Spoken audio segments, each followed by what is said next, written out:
"What are you doing in my kitchen?" she asked coldly. Momankem looked up, startled.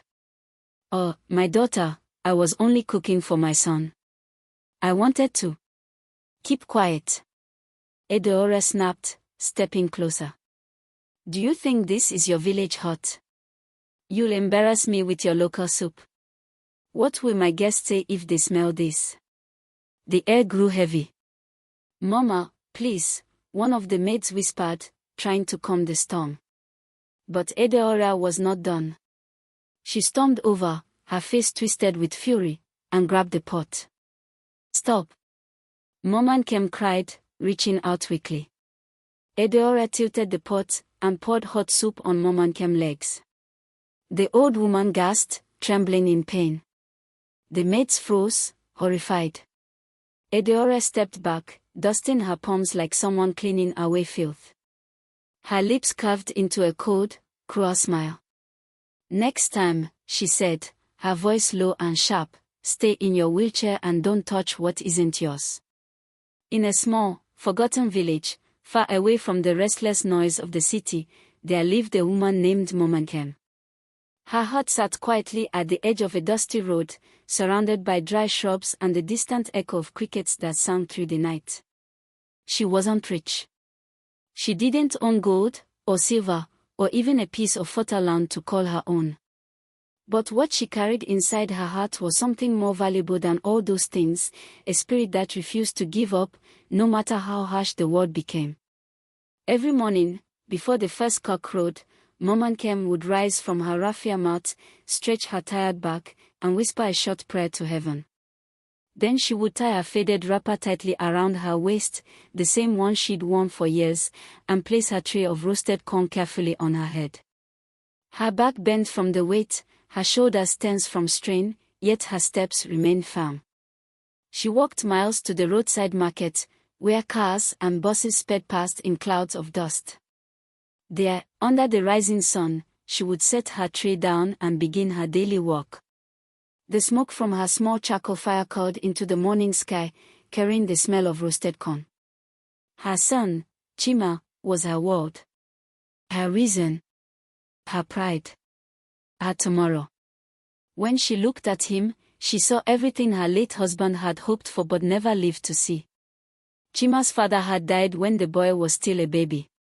The illness came swiftly and left nothing behind but memories, and a single piece of land that was too dry to farm. For years after, the village whispered that she would not survive, but Momankem did. She didn't crumble under grief. She turned her pain into purpose. She washed clothes for neighbors, she fetched water for people. She cleaned compounds under the blazing afternoon sun until her palms cracked. And when she finally earned a few naira, she would buy notebooks and pencils for Chima, the only gifts she could afford. Everything she did, every careless finger and every sleepless night, was for one dream, to give her son the education she never had. When evening came, and the sky blazed with orange and gold, Momankem would return home with tired legs and a faint smile. She would prepare a simple meal of gari and soup, and then sit beside Chima as he read by candlelight. She didn't understand the words on the page, but she watched him, the way his eyes followed each line, the way he mumbled softly to himself as he studied. In those moments, her heart swelled with quiet joy. Sometimes, she would whisper, "One day, my son, one day, the world will know your name." Chima would smile, his small face glowing in the candlelight. "Mama," he'd say, "when I grow up, I'll build you a big house. You won't have to sell corn anymore." She would laugh softly, brushing his cheek with her rough, tired hands. "My son," she'd reply, "I don't need a big house. I just want to see you become a good man." The years passed slowly but faithfully. Chima grew tall, strong, and full of promise. He was the kind of boy teachers remembered, quiet, hardworking, and always at the top of his class. Many nights, he studied on an empty stomach, his candle flickering in the wind, but he never complained. He had learned resilience from the woman who raised him. When the time came for him to go to university, Momankem made the greatest sacrifice of her life. She sold the only piece of land her husband had left behind, the last thing that tied her to him. Neighbors laughed at her. They said she was foolish. "You're selling your land for school. What if he fails?" they mocked. But Mama Kem only smiled. "If my son fails," she said quietly, "he'll fail standing.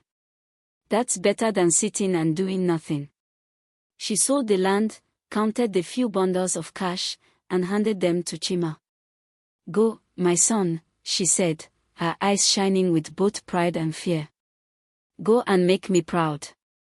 And so, Chima left for the city.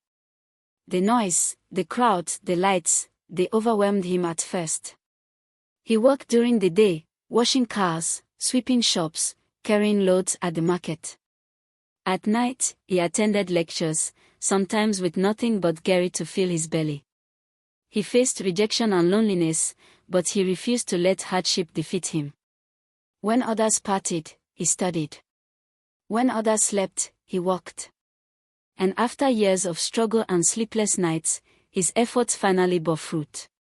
He graduated with honors and got his first job at a big construction company in Lagos. But he didn't stop there. He dreamed bigger. He wanted to build not just houses, but legacies. Soon, with hard work and faith, he started his own farm. The first contract came slowly, then another, and another. Before long, success poured in like rain. Contracts. Deals. Wealth. The boy who once begged for food became one of the youngest billionaires in Lagos. When the news reached the village, people crowded around Mama Kem's hut. They sang, they clapped, they danced in circles around her. The woman who gave birth to gold, they called her. Some knelt to greet her. Others came just to see her smile. And that night, alone in her hut, Mama Kem knelt before her small clay lamp, tears streaming down her wrinkled cheeks. She whispered, "God, you have remembered me." But behind those tears of joy were years of silent pain. Her body, worn and fragile, had paid the price of sacrifice. Her legs had grown weak, her back curved from decades of bending and lifting. One morning, as she tried to stand, her knees gave way, and she fell back onto her mat. The doctor said her bones were worn out, too many years of carrying the weight of survival. When Chima heard the news, he rushed home immediately. He knelt beside her bed, holding her hands. "Mama," he said softly, "you will never work again. From now on, I carry the weight." He brought her to the city, to a mansion fit for a queen. He hired nurses, bought her a wheelchair, and filled her room with flowers and light. The house had marble floors, golden curtains, chandeliers that looked like captured stars. Mama Kem smiled, though sometimes she would sit by the window, staring out at the distant skyline. "I miss the sound of the birds," she would whisper. "I miss the smell of roasted corn." But when she turned to see her son, confident, successful, grateful, her heart settled in peace. Because Chima had become everything she prayed for. And that was enough. Chima's wife's name was Edeora. Beautiful. Educated. Sophisticated. She was the kind of woman who walked into a room and made the air hold its breath. Her skin glowed like morning light. Her perfume, soft and floral, lingered in every space she passed.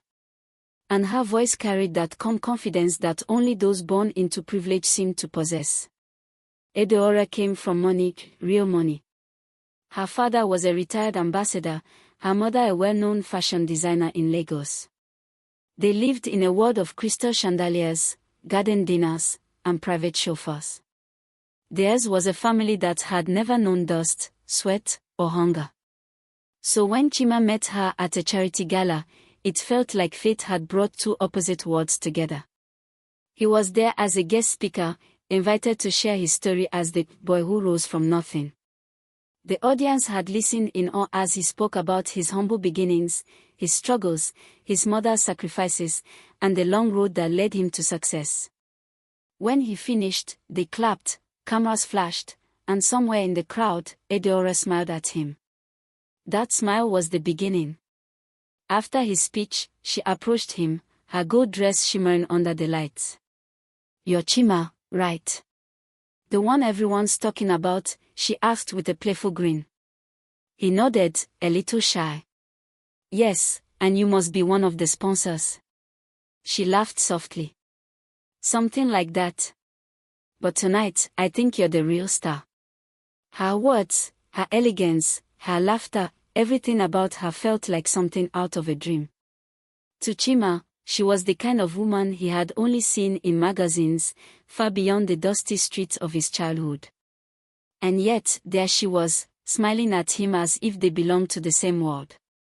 Over the next few months, their paths crossed again and again, at business events, art exhibitions, and church fundraisers. Slowly, their conversations grew longer, their glances warmer. To Chima, she was a symbol of everything he had worked for: success, respect, a place among the elite. And to Edeora, he was intriguing. A man with drive, confidence, and a story that moved people. When he finally proposed, under the night sky at Eco Hotel, with violins playing softly in the background, she said yes without hesitation. Their wedding was the talk of the city. White roses. Designer gowns. Guests arriving in convoys of black SUVs. The press called it the perfect union, beauty and perseverance. But behind the cameras, behind the flashing smiles and toast of champagne, something unseen lingered, a quiet tension, like a string stretched too tight. When Mom Kem first moved into the mansion, Edeora welcomed her, politely, even warmly. "You're welcome, Mama," she said that first morning, her smile fixed but her eyes unreadable.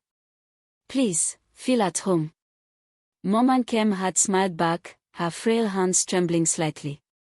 "Thank you, my daughter. You have such a beautiful home." "Thank you," Edeora replied, turning quickly to the maids. "Make sure Mama is comfortable." But even then, something in her tone felt distant. At first, everything seemed peaceful. Mom Kem spent her mornings on the balcony, gazing at the city skyline. Sometimes, she'd hum old songs from the village while the breeze played with her headscarf. Edeora, however, rarely joined her. Days turned to weeks, and the distance between the two women grew. When Chima left for work, Edeora's tone changed. Her politeness faded like paint under rain. She would walk through the house, her heels clicking sharply against the marble floor. "Why does this place smell like palm oil again?" she would mutter.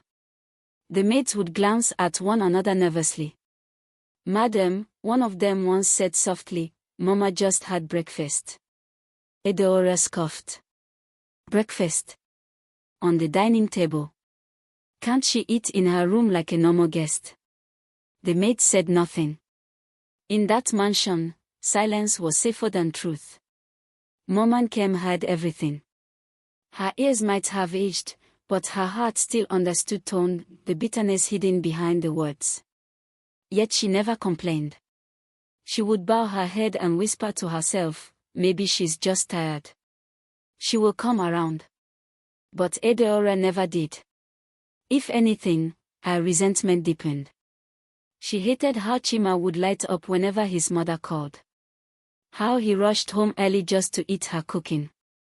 How the maids seemed to adore her, always eager to help, always smiling when she entered the room. To Edeora, the old woman was a shadow, one that reminded her that this house, this success, this man she called husband, was built from roots she could never understand. One warm afternoon, Mom Kem decided to do something she hadn't done in years: cook for her son. She asked the cook to rest for the day. "I want to make Chima's favorite soup," she said with a gentle smile. The cook hesitated. "But madam..." "It's okay, my dear," Mom Kem said. "Just help me with the ingredients." And so she began. Her frail hands moved slowly, slicing vegetables with care. Her wheelchair creaked as she rolled from counter to stove, humming a tune from her youth. The kitchen filled with the smell of egusi and goat meat, the scent of home, of simpler days. She smiled, imagining Chima's face when he tasted it. Just then, heels clicked sharply behind her. Edeora. She stopped at the door, her manicured hands crossed, her eyes narrowing as she watched the scene. "What are you doing in my kitchen?" she asked coldly. Mom Kem looked up, startled. "Oh, my daughter, I was only cooking for my son. I wanted to." "Keep quiet." Edeora snapped, stepping closer. "Do you think this is your village hut? You'll embarrass me with your local soup. What will my guests say if they smell this?" The air grew heavy. "Mama, please," one of the maids whispered, trying to calm the storm. But Edeora was not done. She stormed over, her face twisted with fury, and grabbed the pot. "Stop!" Mom Kem cried, reaching out quickly. Edeora tilted the pot and poured hot soup on Mom Kem's legs. The old woman gasped, trembling in pain. The maids froze, horrified. Edeora stepped back, dusting her palms like someone cleaning away filth. Her lips curved into a cold, cruel smile. "Next time," she said, her voice low and sharp, "stay in your wheelchair and don't touch what isn't yours." And with that, she turned and walked away, her perfume mixing with the fading smell of burnt egusi. The maids rushed to help Mom Kem, wiping her legs, cleaning the mess. Tears welled in the old woman's eyes, but she forced a smile. What Edeora didn't know, however, was that Chima had come home early that day. And from the doorway, he had seen everything. The moment Chima stepped into the kitchen, time seemed to stop. The scent of burnt soup hung in the air. The tile floor was stained with red oil and egusi. His mother sat trembling in her wheelchair, her wrapper drenched, steam still rising from where the hot liquid had splashed. And across from her stood Edeora, his wife, frozen in place, her face pale, eyes wide like she'd been caught stealing something priceless. For a moment, all Chima could do was stare. He looked from the pot, to the floor, to his mother's shaking hands. And then, his voice came, low, quiet, dangerous. "Edeora." She turned sharply, startled, her lips parting. "Chima. You're home early. I can explain, it's not what it looks like." But Chima wasn't listening. He rushed forward, kneeling beside his mother. The maid stood frozen, unsure whether to move or vanish. Gently, Chima took Mom Kem's trembling hands in his. "Mama, are you hurt? Please, talk to me," he said, his voice breaking. Mom Kem looked up, her eyes glistening. "It's nothing, my son. Don't fight. Please." But he saw the pain she tried to hide, the redness on her skin, the tears she fought to hold back. He swallowed hard, rising slowly to his feet. When he turned to Edeora, his voice was calm. Too calm. "How could you?" The room fell silent. Even the ceiling fans seemed to stop spinning. Edeora blinked rapidly, fear flickering in her eyes. "Chima, I didn't mean, I was only trying to." He cut her off. His tone was sharp now, his words laced with disbelief. "That woman carried me when no one else would. She starved so I could eat. She walked miles just to make sure I had a future. And you," he pointed at her, his eyes blazing, "you dare to humiliate her in my house." Edeora stepped back, her breath shaky. "I didn't humiliate her, Chima. I was just angry, I didn't think." "Exactly," he snapped. "You didn't think. You didn't think about the woman who prayed you into this comfort you're standing in. You didn't think about the hands that built this home, the sacrifices that made this life possible." His voice echoed through the marble halls. The maids flinched, their heads bowed. One of them began to cry silently. Edeora's own tears began to fall. He took a step closer, his face inches from hers. "You mocked the very foundation that made me who I am. You insulted the mother who gave me life." He paused, his chest heaving. Then, his words came, heavy as thunder. Pack your things. You're leaving my house. Today. Adeora's mouth fell open.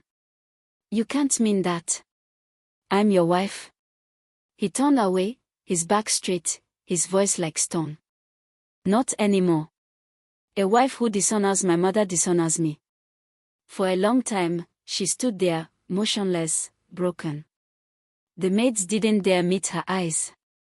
Slowly, she turned, wiping her tears, and walked out of the kitchen. Her footsteps echoed through the corridor, softer and softer, until they faded completely. Outside, the driver waited by the gate. Within an hour, her bags were packed, boxes of jewelry, clothes, perfumes, symbols of a life she thought would last forever. The mansion that once echoed with laughter, music, and clinking wine glasses now stood quiet, painfully quiet. As the car pulled away, Adeora looked back one last time through the tinted window. Chima stood by the balcony, his face unreadable, his mother's silhouette visible behind him. Tears blurred her vision. She wanted to call out, to apologize, to undo what she had done. But the words died in her throat. Chima didn't watch the car go. He turned and walked back inside, the weight of the moment pressing down on his shoulders like a mountain. That evening, the sky darkened early. A light rain began to fall, tapping softly against the window panes. Chima sat beside his mother in her room, holding her frail hands gently between his own. "Mama," he said quietly, "I'm sorry. I should have protected you sooner." Mama Nkem smiled weakly, her eyes soft and forgiving. "Don't be sorry, my son. The tree that stands tall will always face the wind. What matters is that you stood for what is right." Her words lingered in the air like a blessing. Chima looked down, tears falling freely now. "Everything I have is yours, Mama. This house, this life, they belong to you." She squeezed his hand lightly. "All I ever wanted was to see you happy," she whispered. "Now I can rest." Days turned into weeks. The maid smiled again. Laughter returned to the halls. And in the garden, the flowers bloomed brighter than ever, as though the earth itself had exhaled relief. In the evenings, neighbors sometimes heard the faint sound of laughter drifting from the backyard, Chima pushing his mother's wheelchair along the garden path. The sunset would cast a golden glow over them, mother and son, side by side. He would tell her stories from work, or read her the newspaper, and sometimes she would interrupt, teasing, "Oh, this one, too much grammar." He would laugh softly, his heart lighter. And every time, as the last rays of light faded behind the horizon, Mama Nkem would look up at her son with pride in her eyes and whisper, "Thank you, my son. You kept your promise." On those evenings, Chima often found himself staring at the sky, thinking of the journey that had brought them here, from dust to marble floors, from hunger to abundance. He realized that everything beautiful in his life had grown from his mother's pain, her strength, her faith. And he vowed never again to let her tears fall because of anyone under his roof. In the quiet that followed, he learned something deeper than success, something sacred. That wealth is not counted in money, but in gratitude. That power is not found in titles, but in how you treat those who raised you when you were nothing. And that no matter how far you rise, you must never forget the hands that once fed you when you were hungry, or the voice that prayed for you when you had nothing. For when you honor those who lifted you, heaven itself will honor you in return. And in the soft glow of the garden lights, as fireflies danced around them, the world seemed at peace again. Because love, the pure kind that asks for nothing but respect, still wins.